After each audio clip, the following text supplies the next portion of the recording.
I recently got in a set of the new AMAX Inno 1303 4800kV motors.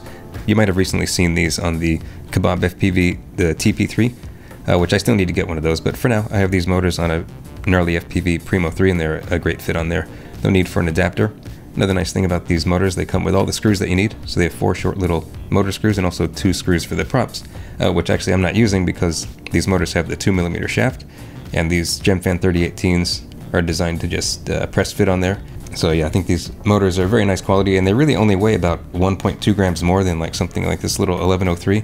So you get a big increase in power and efficiency, just a small increase in weight, and then again you can save the weight of the motor screws, so it really all adds up to something very light, so to speak. And today I tested it with this 520, pretty big.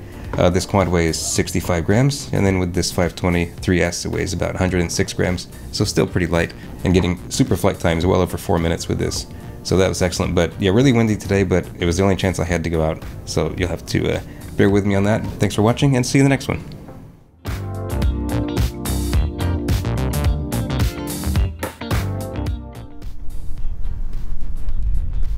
Yeah, this wind is pretty strong today for this little thing, but I'm gonna give it my best.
windy.